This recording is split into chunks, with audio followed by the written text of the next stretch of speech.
కృష్ణ హరే కృష్ణ కృష్ణ కృష్ణ కృష్ణ కృష్ణ హరే హరే హరే హరే హరే రామ హరే రామ హరే రామ హరే రామ రామ రామ రామ రామ హరే హరే హరే హరే గోవింద జగన్నాథ బలదేవ స్వర్గ మహారానికి శ్రీ జగన్నాథ రథయాత్ర మహామహోత్సవ్ కి అనంతపురం భక్తబృంద కి ఘోర ప్రవణందే. హరే కృష్ణ. మీ అందరితో ఈ శుభకరమైనటువంటి రథయాత్ర మహామహోత్సవం ఒక ఆదివస్ అంటే ముందు రోజు కార్యక్రమం భగవంతుడైనటువంటి శ్రీనివాసుని ఈ గోకుడు గోవింద భగవాను అది ఈ గోశాలలో ఈ అనంతపురంలో భక్తులతో ఈ అభిషేకాన్ని దివ్యంగా భవ్యంగా చూడ్డానికి కళ్ళున్న వాళ్ళు అదృష్టవంతులు, సేవ చేయడానికి చేతులున్న వాళ్ళు భాగ్యవంతులు. అలాగే భగవంతుని ప్రత్యక్షంగా పరోక్షంగా ఎలా సేవించినా భగవంతుడి యొక్క అనుగ్రహం సమానంగా ఉంటుంది. ఎందుకంటే భగవంతుని చూసేది కేవలం మన భావన. అన్నమాచార్యుల వారు కూడా ఆయన కీర్తనలో మనకు చెప్పారు భావంతో చేయమని. భావగ్రాహి జనార్దన శ్రీల రూపాది వారు పదే పదే చెప్పినటువంటి మాట. కాబట్టి భావం కలిగి ఉండాలి. ఏ పని చేసినా లోపల భావం లేకపోతే ఇంత చక్కగా అభిషేకం అర్చక స్వామి చేయలేరు, ఇంత చక్కగా కీర్తన మన భక్తులు చేయలేరు. మీరు ఆ భావం లేకపోతే ఇక్కడికి రాలేదు. కాబట్టి ఎప్పటికీ కూడా మనలో ఉండవలసింది భగవంతుని పొందాలి అనేటువంటి భావన. దాన్ని సిద్ధి అంటారు. సిద్ధి రావాలంటే ఏం చేయాలి? శుద్ధి కావాలి.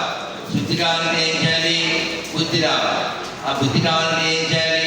హరే కృష్ణ హరే కృష్ణ కృష్ణ కృష్ణ హరే హరే హరే రామ హరే రామ రామ రామ హరే హరే.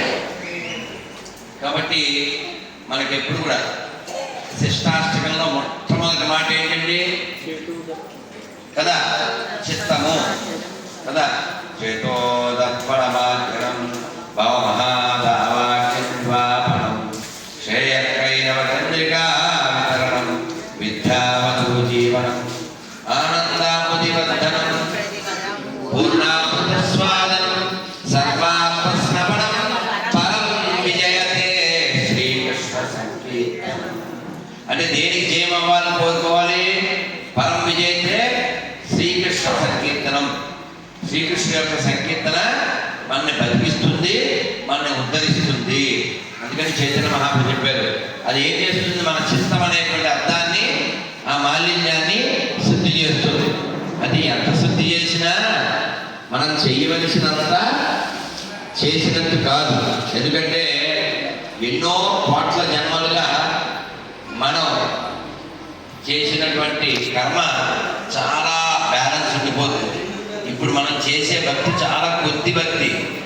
కానీ మన మనస్సు ఏం చెప్తుందంటే నువ్వు ఆల్రెడీ తిరకం పెట్టావు, గట్టిమాల వేసావు, చాలా ఏళ్ళ నుంచి వస్తున్నావు, నువ్వు ఆల్రెడీ మహాభక్తుడివి, రూపాయలు పక్కనే నీకు చేరవేస్తే చాలు అని మనసు అలా మాట్లాడుతూ ఉంటుంది. కానీ మనం మనసుకు శిక్షణ ఇవ్వాలి. ఏమని? ఒక చిన్న సంఘటన చెప్తారు. అంటే మన మనస్సు ఎలా ఆలోచిస్తే మనం కరెక్ట్గా ఉన్నాము అని. భగవంతుడు దగ్గరికి వెళ్ళేటప్పుడు ఒక మంత్రం చెప్పి వెళ్తాం లోపలికి. ఇప్పుడు నా తెర తీసేము ఏంటిది?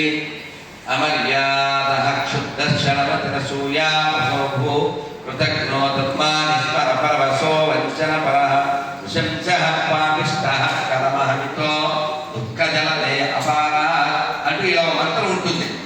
దేనికి మంత్రం అంటే భగవంతుడు ముందు సెల్ఫ్ ఇంట్రడక్షన్ అన్నమాట. స్వామి ఇవన్నీ నా క్వాలిటీసు అంటే ఏమిటి? ఏం చెప్పారు ఇందులో? అమర్యాద మర్యాద లేదు, క్షుద్ర శుద్ధమైన వాడిని, పాపిష్ట కృతజ్ఞో దుర్బా నిస్పర పరవశో అంటే ఇవన్నీ చెడ్డగుణాలు. దుర్మార్గంతో సహవాసం చేస్తాను, కృతజ్ఞత లేదు, మర్యాద లేదు అని చాలా చెడ్డ గుణాలన్నింటినీ మనకి ఆపాదించుకుని మనం ఏం ఆపాదించుకోకలేదు, రెడీగా ఉంటాయి. సో ఇవన్నీ ఎవరు చెప్పారు ఇంతకీ? మొట్టమొదట భట్టర్ వారు చెప్పారు. భట్టర్ వారు అంటే ఎవరంటే భగవద్ రామానుజుల వారి ప్రియ శిష్యులైనటువంటి కొరతాల వారి యొక్క కుమారుడు. అయితే ఆయన రంగనాథ స్వామి ముందు నిలబడి ఇది చెప్తున్నారు, స్వామి ఇలా చెట్టుకున్నాను వాడిని, నేను నాకు ఇంకో దిక్కు లేదు, ఈ భౌతిక సాగరంలో పడి కొట్టుకుంటున్నాను, నన్ను ఉద్ధరించాను. అయితే ఒక అసూయ కలిగినటువంటి ఒక వ్యక్తి ఆయన స్వామివారి ముందు తెర ముందు నిలబడి అమర్యాద అనగానే ఆయన వెనకాల నుంచి అవునవును అంటున్నాడు. ఇప్పుడు మన ఎవరైనా అలా అంటే మనకి బీపీ మామూలు అవుతుందా? మనం అసలు తప్పుకున్న వెనక్కి ఎవరు వాడు అని గొడవ పెట్టుకుంటాం. అమర్యాద ఏంటో వాడికి చూపిస్తేనే మనం నిద్రపోం. అమర్యాద మళ్ళీ వెంటనే పాపిష్ట అవునవును, కృతజ్ఞం అవునవును అంటారు ప్రతిదానికి. మామూలుగా వస్తుంది మన కోపం. కానీ ఆయన భట్టర్ వారు స్వామివారి వైపే తిరిగి తిరగకుండా చూశారా, రంగనాథ నేను నా నుంచి చెప్తున్నాను, మీరు అసలు గ్రహించలేదు, నా మాట పట్టించుకోలేదు. ఆయన ఎవరో మహనీయుడు, నేను చెప్పిన దానికి అథెంటికేషన్ ఇస్తున్నాడు, ముద్ర వేస్తున్నాడు, రిజిస్టర్ చేస్తున్నాడు.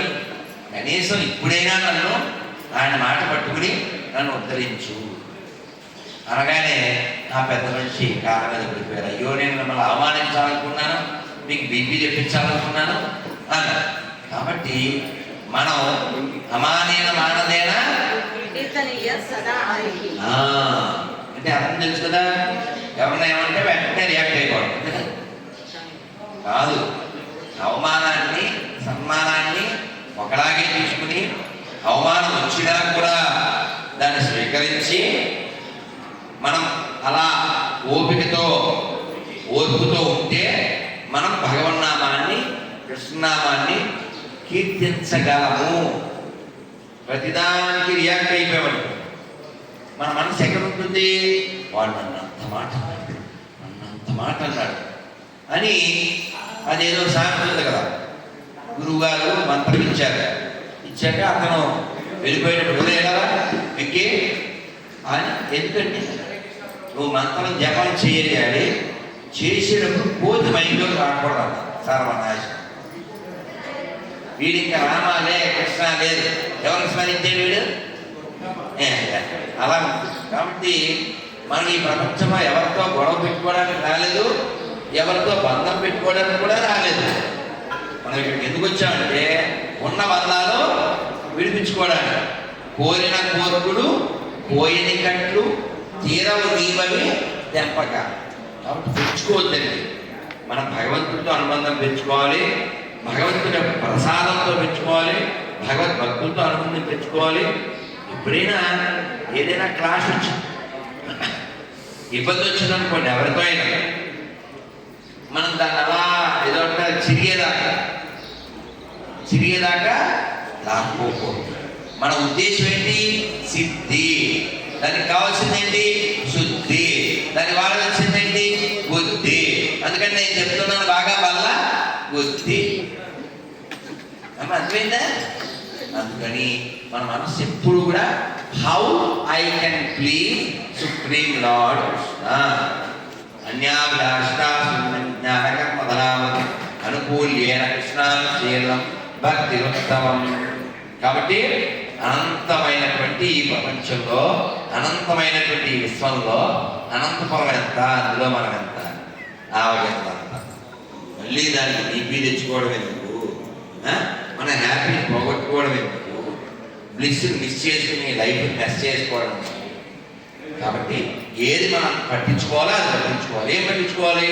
ఈరోజు, రేపు, వెనుక ఏం పట్టించుకోవాలి మనం? రథయాత్ర అందరికి వస్తుందా ఈ అదృష్టం? రథస్త్వం కేశవం తస్మాజ్జన విద్యతే. ఇప్పుడు ఎంత ఉత్సాహంగా అభిషేకం అంటే అర్చక స్వాములు చాలా శ్రద్ధగా చేయబట్టి మనకి ఊపు వచ్చిందా?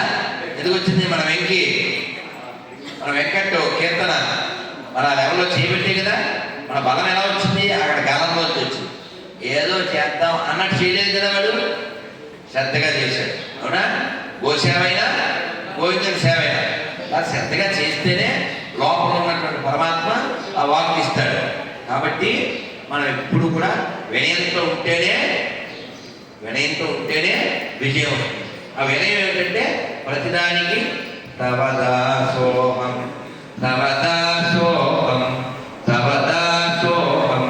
దాశరథే కీర్తన. మరవిని వినుమ మరువ సమయమ తవదాసోహం దాశరథే. స్వామి నేను నీకు దాసునయ్యాను, మొరవిని వినుమ మరువ సమయం మర్చిపోదు స్వామి. కాబట్టి బుద్ధిమంతుడైనటువంటి వాళ్ళు ఎవరైనప్పటికీ కూడా ఈ శరీరం వదిలేక మళ్ళీ కొత్త శరీరం తెచ్చుకోవడానికి ఏ బ్యాలెన్స్ పెట్టుకోకూడదండి. అంటే కొంచెం మామూలుగా చెప్పాలంటే ఎవరితోనూ వైరం ఉండకూడదు, ఉండకూడదు. అంతే కదా, వైరం ఉండద్దు, ఉండదు. ఎవరినన్నా చూడగానే మనకు సంతోషం కలిగి భగవంతుడు గుర్తొస్తే ఆ బంధం మంచిది. ఎవరన్నా చూడగానే అని విసిపోయామనుకోండి, ఎవరన్నా చూడగానే విసిపోయామంటే మనం ఏ ప్లాట్ఫామ్లో ఉన్నట్టు, బాడీని ప్లాట్ఫామ్. అంటే ఈ శరీరం నేను, నన్ను అప్పుడు వాడేదో అన్నాడు, వాడి మీద పట్టు తీర్చుకోవాలి. అసలు భావం ఉండకూడదు. లోపల ఎప్పుడూ కూడా మన హృదయంలో అంతటా భగవంతున్నే చూసేటువంటి భావన రావాలి. ఆ భావన ఎలా వస్తుంది? కీర్తనీయ ఎప్పుడు కీర్తన చేస్తూ ఉండాలి. వాళ్ళ అమ్మాయి కీర్తన కాబట్టి భుజాన వేసుకోవాలి, అంతే కదా. సో అన్నమయ్య ఏం చెప్పారు? చాలదా బ్రహ్మనిధి సంకీర్తనం సామీప్యమిందరికి సంకీర్తనం. చాలదా బ్రహ్మనిధి సంకీర్తనం సంతోషకరమైన సంకీర్తనం సంతాపమడగించు సంకీర్తనం జంతువుల రక్షించు సంకీర్తనం జంతువుల రక్షించు సంకీర్తనం సామాన్యమా విష్ణు సంకీర్తనం సామాన్యమా విష్ణు సంకీర్తనం చాలదా బ్రహ్మనిధి సంకీర్తనం సామీప్యమిందరికి సంకీర్తనం. అంటే అర్థమైందండి, సామీప్యమిందరికి సంకీర్తనం అంటే ఎవరైనా భగవన్నామం చెప్పచ్చుగా. ఫలానా క్యాస్ట్ వాళ్ళు, ఫలానా జాతి వాళ్ళు, ఫలానా ఊరి వాళ్ళు అదేం లేదు. ఎవరైనా ఎప్పుడైనా ఎక్కడైనా హరే కృష్ణ హరే కృష్ణ కృష్ణ కృష్ణ హరే హరే హరే రామ రామ హరే హరే. ప్రభుపాద వారు ఏం చెప్పారు? శ్రీల ప్రభుపాద వారు ఈవెన్ డాగ్ కెన్ చాంట్ అంట. కుక్క కూడా భగవన్నామం చెప్పచ్చు, చెప్పగలదు. అంటే మరి మనం మనుషులమై చెప్పకపోతే కదా. అందుకని భగవన్నామాన్ని ఎప్పుడూ నిరంతరం జపం చేయాలి, స్మరణ చేయాలి. అలాగే రథయాత్ర లాంటి అమ్మా సమయం ఉంటే ఉండండి, అలంకారమైన దర్శనం ఉంది. ఓకే, ఇవాళ మిస్ అయిన వాళ్ళు రేపు రథయాత్రలో జగన్నాథుడు మన దగ్గరికి వస్తాడు. మరి ఇప్పుడు జగన్నాథుడు లేనటువంటి వెంకటేశ్వర దగ్గరికి మనం వచ్చాం. మన ఫీజు అది సమయం మిస్ అయితే పోతుంది, మన ఫీజు అక్కడ శాలరీ కట్ అయితే లాసు, అరుస్తాడు బాసు, ఎన్నో ఉంటాయి. కానీ జగన్నాథ రథయాత్రలో ఎవరో తలుపు తీయక్కర్లేదు, టికెట్ పెట్టక్కర్లేదు, ఎక్కడి పడక్కర్లేదు. ఎంత దూరం నుంచి అయినా రథస్థం కేశవం దృష్ట్వా పునర్జన్మన విద్యతే. కాబట్టి మనకి భాగ్యవంతులు శ్రీల ప్రభుపాద వారి యొక్క కృప, అలాగే శ్రీల గురు మహారాజు యొక్క దయ. మరి ఈ గోశాల, ఈ మందిరం, అక్కడ రాధా పార్థసారథి ఇవన్నీ మనకు అందించినటువంటి శ్రీమాన్ సత్యగోపినాథ ప్రభు గారు, శ్రీమాన్ దామోదర ప్రభు గారు, ఇప్పుడు అభిషేకాన్ని చక్కగా చేయించిన శ్రీమాన్ అమల్నిమాయ ప్రభు, అలాగే మృదంగం తాళం కీర్తన చేసినటువంటి భక్తులు, ఇక్కడ కూర్చున్నటువంటి భక్తులు, వాళ్ళు ఒకళ్ళు పాడేసి అందం వస్తుందా? ఎంత గట్టిగా గోవింద గోవింద గోవింద గోవింద జోష్ వచ్చిందా లేదా? బుద్ధిని ఎలా ఉంటాం మనం? భక్తిగా ఉంటాం. కానీ ఎంత యాక్టివ్ అయిపోతాం, యాక్టివేట్ అయిపోతాం. అందుకనే మంగళహారతి అన్నారు కదా, మంగళాన్ని కలిగిస్తుంది. అందుకనే భగవద్గీతలో కూడా చెప్పారు, ఎవరైతే మంచి పనులు చేస్తారో వాళ్ళు చెడు చేత జయించబడరు. 6వ అధ్యాయం 40 శ్లోకం. అందుకని మన లోపల ఎప్పుడు ఫెయిట్ ఉండాలి. ఏంటా ఫెయిట్? అవశ్యమే కృష్ణ విశ్వాసో పాలనాకరి, నన్ను కృష్ణుడు తప్పక రక్షిస్తాడు. అందుకని మనసు లోపల ఎప్పుడు కూడా ఆయన రూపం ఉండాలి, ఆయన నామం ఉండాలి, ఆయన చింతనే ఉండాలి. మనం వెళ్ళిపోయిన తర్వాత కూడా ఈ కీర్తన అలా లోపల తిరగాలి. ఈ సినిమా పాట తిరిగిందనుకో మనం మళ్ళీ పైకి కిందకి తిరుగుతాం. అదే భగవంతుడి కీర్తన తిరిగిందనుకో మళ్ళీ ఏ అమ్మగడుపులోకి ప్రవేశించట్లేదు. అందుకని రథయాత్ర బాగా చేసుకుంటూ, రథయాత్రలో 3 చేయాలని చెప్పారుగా, దర్శనం చేయాలి, ప్రసాదం తీసుకోవాలి, కీర్తన చేయాలి, రథం లాగాలి కదా. అందుకోసం అందరికీ చెప్పాలి, ఉత్సాహం కదా. ఇవి కానివన్నీ ఉత్పాదం అంటే తెలుసా? టెన్షన్ కదా. ఇప్పుడు మనం ఇలాంటి కార్యక్రమాలు ఎన్ని చేస్తామో, రేపు మళ్ళీ కృష్ణాష్టమి వస్తుంది, కానీ ఎక్కడ రక్తపాతం లేదు. భయంకరమైన దృశ్యాలతో అన్ని ఏముంటాయండి? అయితే పువ్వులు లేకపోతే నవ్వులు, అంతే కదండి. ప్రకృతితో మమేకమై ప్రకృతి సిద్ధంగా, ప్రకృతిలో ఏ వికృతులు లేకుండా సుకృతి పొందడానికి మనం భగవంతుడి యొక్క దివ్యమైన ఆకృతిని సేవిస్తూ ఉన్నాము. అర్థమైందా? కాబట్టి ఇటువంటి సంస్కృతిని, ఇటువంటి సాంప్రదాయాన్ని మనం పాటిస్తూ ఇతరులకు కూడా అందజేయాలి. చేయాలంటే ఏం చేయాలి? మనం దీని విభవాన్ని తెలుసుకుంటూ ఇతరులకి తెలియజెప్పాలి. అన్నమయ్య ఏం చెప్పారు? ఎంత విభవము కలిగినంతయును ఆపదని చింతించినది కదా చడని జీవనము. ఎంత విభవము కలిగినంతయును ఆపదని. కాబట్టి మనము ఎక్కువ పెంచుకోకూడదండి ప్రపంచాన్ని. పెంచుకుంటే అదే మైండ్లోకి వస్తుంది. ఎంత కావాలో అంత. చెప్పు ఎవరైనా ఫ్రీగా ఇచ్చారు అనుకోండి 11 సైజు వేసుకుంటారా? ఎందుకు వేసుకోరు? అది మన శ్రమనో అది లేవడం. ఫ్రీగా ఇచ్చారు వేసుకోకూడదు. వేసుకోవు. ఉప్మా ఇంట్లో బస్తా ఉంది, ఫ్రీగా ఇచ్చాం, అందుకే కేజీ వేస్తారేంటి? సంపదలు కూడా అంతే. ఉప్పు ఎంత వేయాలో అంతే వేస్తాం, చెప్పు ఎంత వేయాలో అంతే వేసుకుంటాం. అలాగే ధన సంపదలు కూడా ఎంత కావాలో అంతే. రేపు ఎవరికి గ్యారంటీ? వచ్చే క్షణం ఎవరికి గ్యారంటీ? అందుకని ఎంతన్న మహారాజు తెలుసా మీకు? ఎవరైనా పర్లేదా? రోజు 2 నిమిషాలు ఈ ముక్క చెప్పారు. స్వామివారి అలంకారం శ్రీవారిది. ఎంతన్న మహారాజు ఏం చేశారు? ఆయన ఏం చేశారు? పూరిలో జగన్నాథుడి యొక్క మందిరాన్ని నిర్మించారు. ఎంత పెద్దదండి అది!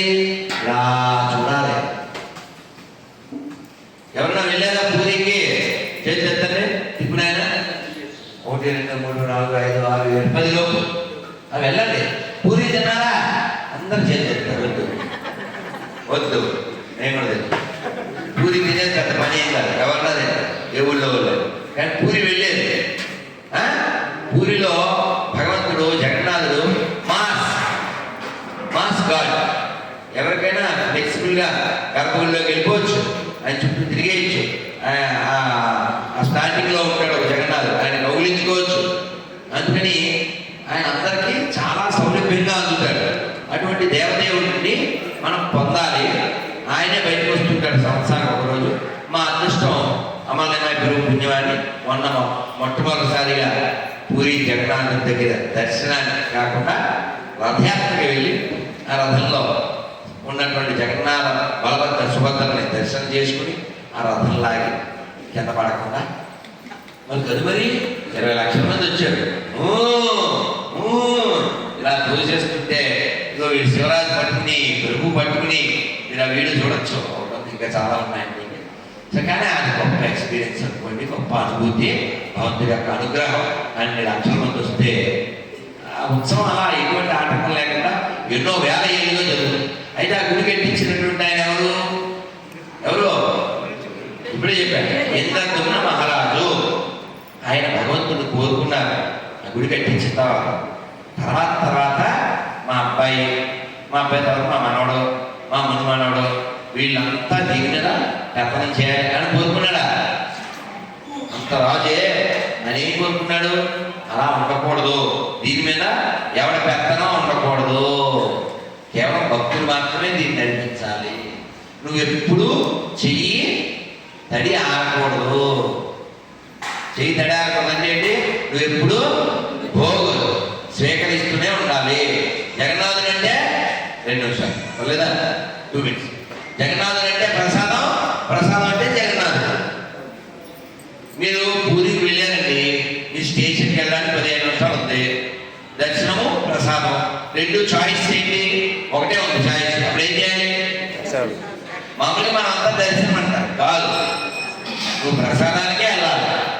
యోగ కాదు, మీరు దండం పెట్టుకుని అక్కడ అన్నం తినకుండా వచ్చారనుకోండి, జగన్నాథుడు చదవలేదు, ఆయన హ్యాపీ అవడు. నువ్వు ఆయన్ని చూడకపోయినా పర్వాలేదు, ప్రసాదం తిని వెళ్ళాలి అని మీరు అర్థం చేసుకోండి. ప్రసాదం ఎంత ముఖ్యం. కొంచెం తెచ్చాను. జగన్నాథుడు ప్రసాదం అంటే స్వామివారిని ఏం కోరుకున్నారంటే నీ చెయ్యి ఎప్పుడు తడే అనుకో అంటే ఏంటి? నువ్వు ఎప్పుడు స్వీకరిస్తూనే ఉండాలి. ఎన్నిసార్లు స్వీకరిస్తాడు ఆయన?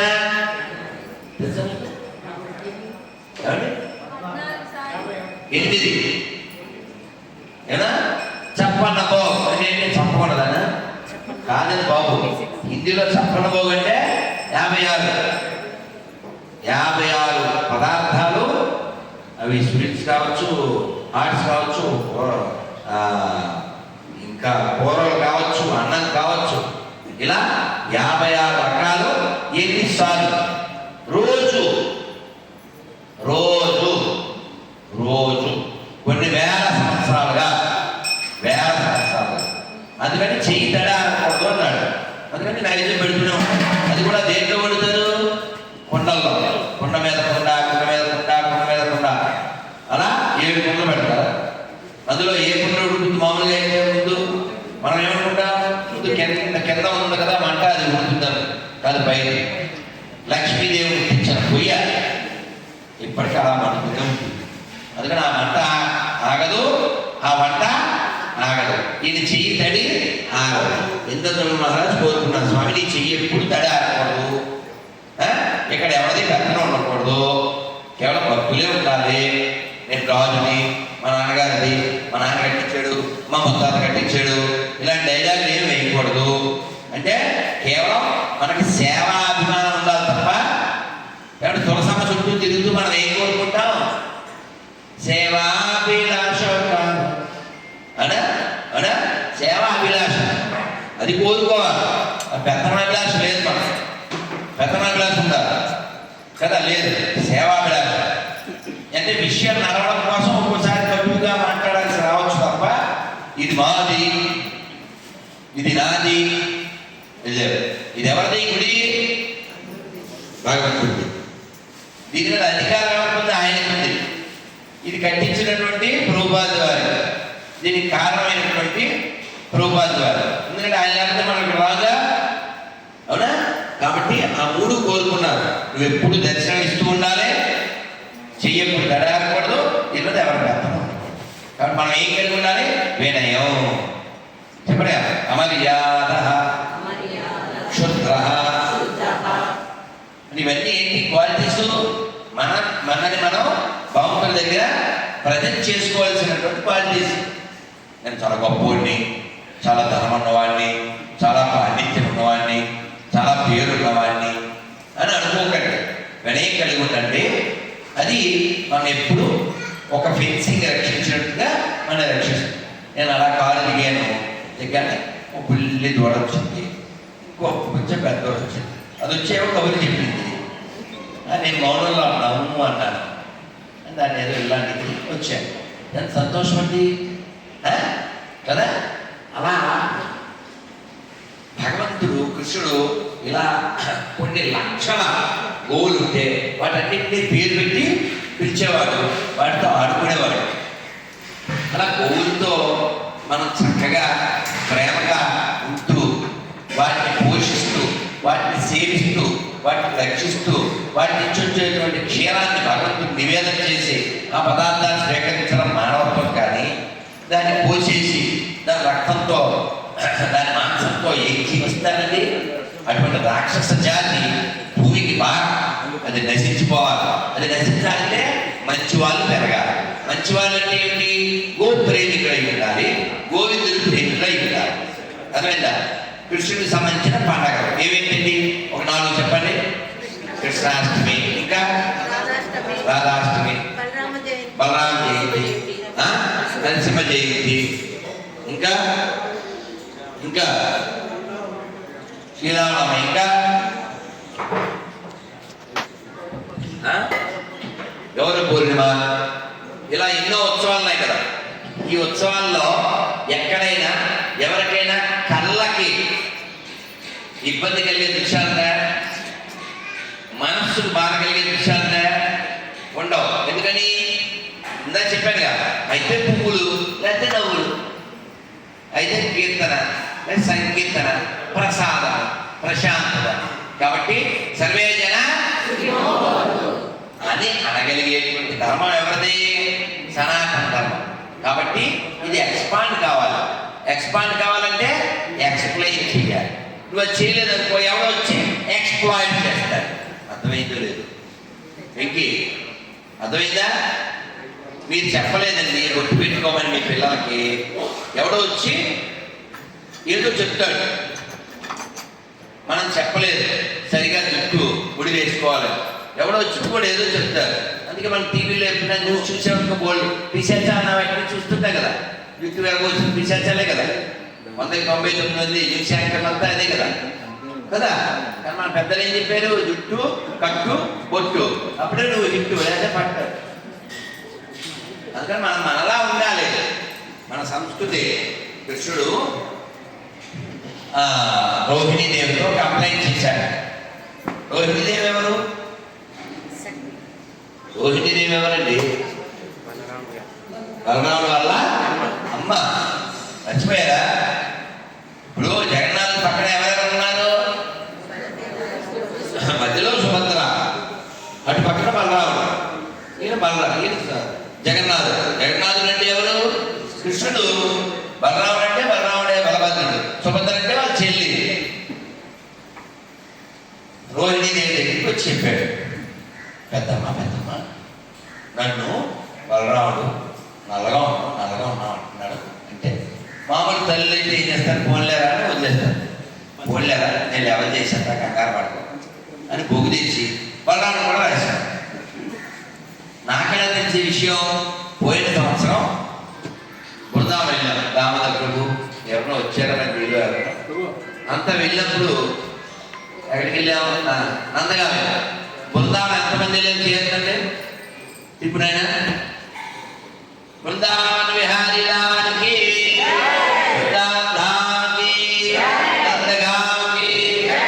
వెళ్ళకపోతే వెళ్ళండి.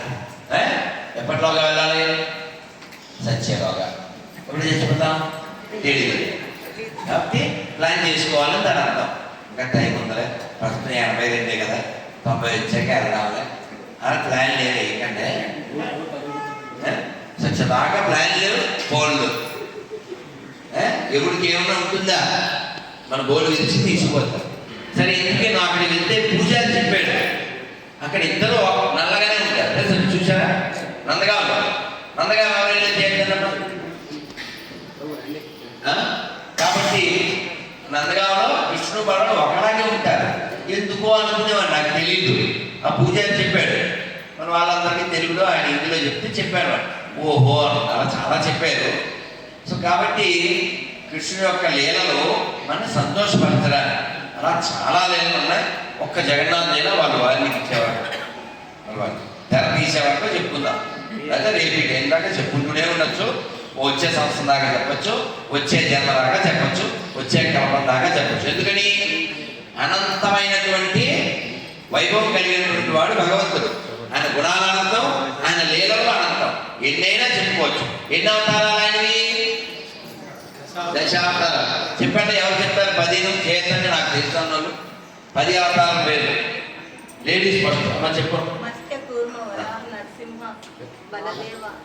పల్ల అడ్డుటైన పల్ల చెప్పు. కృష్ణ వామన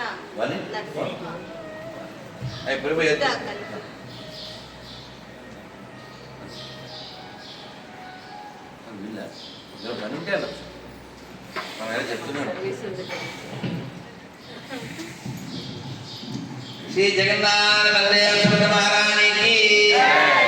ఇప్పుడు ప్రభు గారు ఏం చెప్తున్నారంటే 9 అవుతుంది కదా, లోపల వస్తుంది మంట, ఇక్కడ తయారవడానికి పడుతుంది గంట, వాళ్ళకి పొడితేమో లోపల గంట, వేత వస్తుందేమో గంట అన్నారు.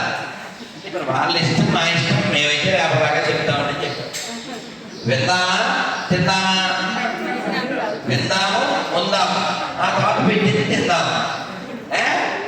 జన్మాలు లేకపోతే అక్కడికి వెళ్ళిపోందాం, భగవద్గీత లేకపోతే అక్కడికి వెళ్ళిపోందాం. గట్టిగా హరే కృష్ణ అందాం. హరే హరే హరే కృష్ణ కృష్ణ కృష్ణ కృష్ణ కృష్ణ హరే హరే హరే హరే హరే రామ హరే రామ హరే రామ హరే రామ రామ రామ రామ రామ హరే హరే. శ్రీ జగన్నాథ బలదేవ సుభద్ర మహారాణికి జై ప్రభుపాకి జై. నేను చెప్పను, నువ్వు ఏదో చెప్పారు వినండి. హరే కృష్ణ. సో మీరు చాలా బిజీ షెడ్యూల్లో కూడా puri to Bengaluru, Bengaluru to Anantapur, so ఇవన్నీ ట్రిప్ చేశారు. సో ఎంతోమంది మహానుభావులు ఉంటారు, కానీ మీరు చాలా ధైర్యంగా మన హిందూ సనాతన ధర్మాన్ని రక్షించడానికి చాలా ప్రయత్నాలు చేస్తున్నారు. అందులో భాగంగా ఈరోజు ఇస్కాన్ అనంతపూర్ ఆధ్వర్యంలో ఉన్న గోకుల గోవింద స్వామి ఈ యొక్క మహాభిషేకానికి చేసినందుకు మనందరి తరఫున కూడా ఒకసారి గట్టిగా హరే కృష్ణ మాత్రాన్ని చెప్తాం. హరే కృష్ణ హరే కృష్ణ హరే కృష్ణ కృష్ణ కృష్ణ హరే హరే హరే రామ హరే రామ హరే రామ హరే రామ రామ రామ రామ రామ హరే హరే. హరే హరే. ఒక చిన్న విన్నపం. ఈరోజు సాయంత్రం 6 గంటలకి ఈ ప్రాంగణంలో అటు సైడ్ కూడా స్వామీజీ హిందూ ధర్మ ప్రచారాన్ని రక్షించడానికి, హిందూ ధర్మాన్ని రక్షించడానికి ఒక సంస్థను ఏర్పాటు చేశారు. ఆ సంస్థ పేరే అబాయి హిందూ సేన. రీసెంట్గా ఓపెన్ చేశారు. చాలా మంచి కొంతమంది పీఠాధిపతులు వీళ్ళందరూ వచ్చి ఆ యొక్క పీఠాన్ని ఓపెన్ చేశారు, ఆ సంస్థని. కాబట్టి ఆ సంస్థలో భాగంగా అనంతపూర్ జిల్లాలో ఉండే హిందూ కార్యకర్తలందరూ, మరి ఎవరైతే హిందూ భావజాలను ఉండే వాళ్ళందరూ కూడా ఈరోజు సాయంకాలం 6 గంటలకి ఈ ప్రాంగణంలోకి వచ్చినట్లయితే మీరు హిందూ వైదిక సాంస్కృతిక ధర్మాన్ని ఏ రకంగా కాపాడుకోవాలి, మన ఎలా రక్షించుకోవాలి అనే కొన్ని సూచనలు ఈరోజు సాయంకాలం ఇస్తారు. ఆ సభ 6 గంటల నుంచి 8 గంటల ఈ ప్రాంగణంలో ఉంటుంది. తదుపరి అందరికీ మహాప్రసాదం కూడా ఉంటుంది. కాబట్టి మీకు తెలిసిన వాళ్ళందరికీ, మీ కుటుంబ సభ్యుల్ని అందరికీ తెలియపరచండి.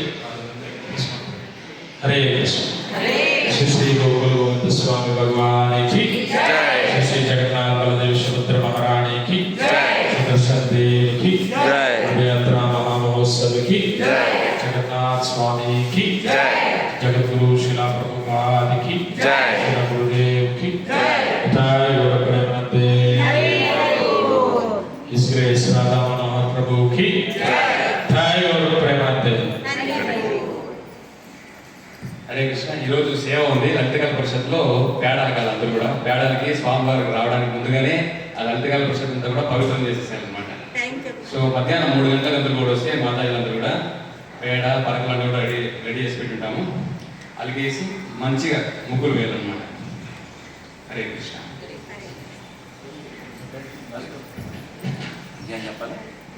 చూడు అమ్మా ప్రవచనం అయితే జరుగుతుంది. మీకు సమయం లేని వాళ్ళు వెళ్ళొచ్చు, ఉన్న వాళ్ళు కూర్చోవచ్చు. ఓకేనా? హరే కృష్ణ. స్వామివారి అలంకరణ జరుగుతుంది కదా, ఇంకా దాదాపు అర్ధగంట పైన పడుతుంది అన్నమాట. నైవేద్యం పెట్టి స్వామివారికి అలంకారం ఇవన్నీ కూడా. సో కాబట్టి ఎంత లేదన్నా 40 నిమిషాలు ఈజీగా పడుతుంది. సో అంతవరకు మీకు సమయం ఉన్న వాళ్ళు కూర్చోండి, ఇబ్బంది ఏం లేదు. సమయం లేని వాళ్ళు మాత్రం చాలా ఇబ్బంది, అర్జెంట్ వెళ్ళాలనుకున్న వాళ్ళు వెళ్ళొచ్చు. హరే కృష్ణ.